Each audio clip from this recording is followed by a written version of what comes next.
tem a ver com os processos da consciência mesmo como um todo. Então veja, a gente, por mais que queira, não vai conseguir ser 100% cosmoético hoje, porque a gente não tem nível de maturidade para isso. A gente está se desenvolvendo. Querer ser 100% cosmoético é uma ideia perfeccionista para o nosso patamar evolutivo. Não funciona, remite. É uma utopia. É uma utopia. Agora, também não significa que como eu não posso ser 100%, eu vou ser 0%, tá certo? Não é isso. O que a gente quer colocar é que a gente vai num crescendo, num desenvolvendo de atitudes mais cosmoéticas, mais fraternas, mais universalistas, menos egóicas. Então a gente vai construindo o código pessoal de cosmoética. Esse conceito de código pessoal de cosmoética é muito interessante, Tom, porque ele vai de fato trazer para dentro de nós, ao nosso alcance, o processo da cosmoética, que é bastante amplo.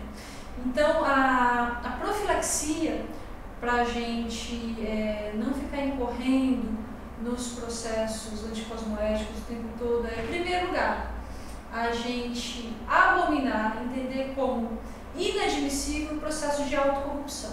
Não tem jeito. Aquilo que a gente sabe que não presta, a gente não faz. A gente não investe. Tem que bancar esse processo. E bancar, com firmeza. Aí vai muito a sua vontade, porque muitas vezes a gente consegue ter uma atitude, mas manter ao longo do tempo, e aí você está achado como bobo e tudo mais, isso aí vai demandar um nível de energia muito maior, um nível de posicionamento muito mais firme. Agora veja, então, não permitir a autocorrupção, ser auto-imperdoador em relação à autocorrupção, não serve mais para mim, não vou ser mais autocorrupto, eu vou bancar isso. E por outro lado, ir construindo esse código pessoal de cosmoética, calçando, fortalecendo, tá certo? Então, a ideia do código pessoal de cosmoética sendo construído ao longo do tempo, ela é muito autoassistencial, ela é muito assistencial para a gente. Por quê?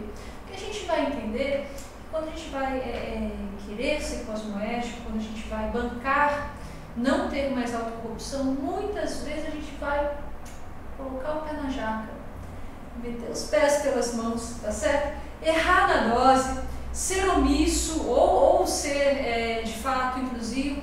Então veja, estamos aprendendo, estamos under construction, tá certo? Caminhando na direção da cosmoética. Desenvolvendo o código pessoal, tá certo? Então, certamente o código pessoal de cosmoética que eu tenho hoje, esses valores intrínsecos que eu tenho hoje, podem não ser os mesmos de daqui a 20, 30 anos.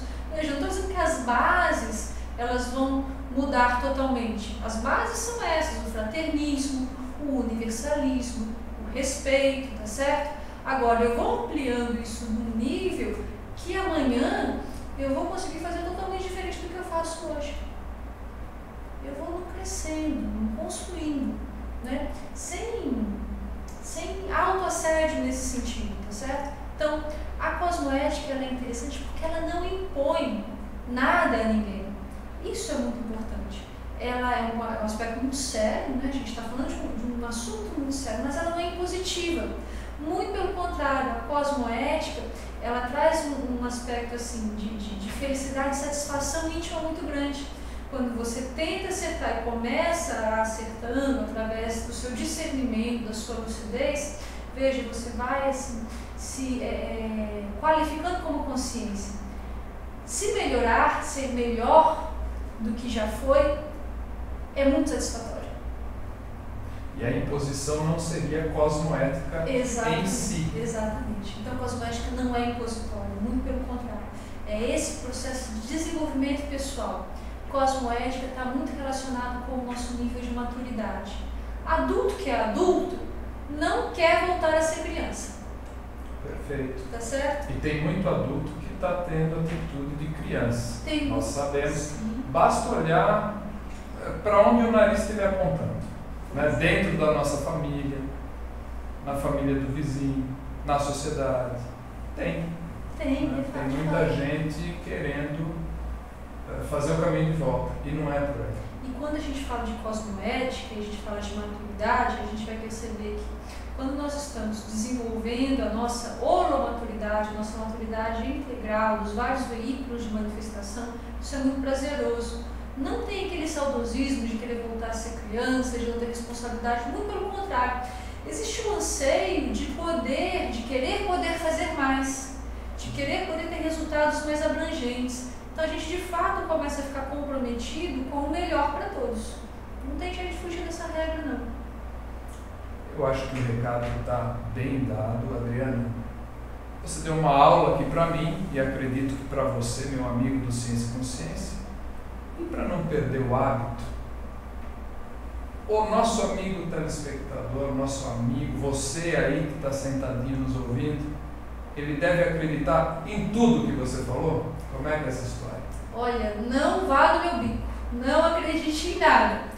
Não que eu esteja falando mentira, tá certo? Não é nada disso. Mas a ideia é falar a verdade. Exatamente, mas a ideia principal é que você coloque sobre tudo isso que a gente está colocando a sua criticidade, tá certo? O seu raciocínio lógico. Faz sentido isso para você? Tem lógica isso para você? Veja, para mim tem, mas eu não sou dona da verdade, tá certo? Então analise, verifique se esses conceitos são aplicáveis no dia a dia, tá certo? Experimente. E para você, meu amigo, estará aparecendo aqui os sites que você pode verificar, buscar mais informações. E semana que vem mais Ciência e Consciência.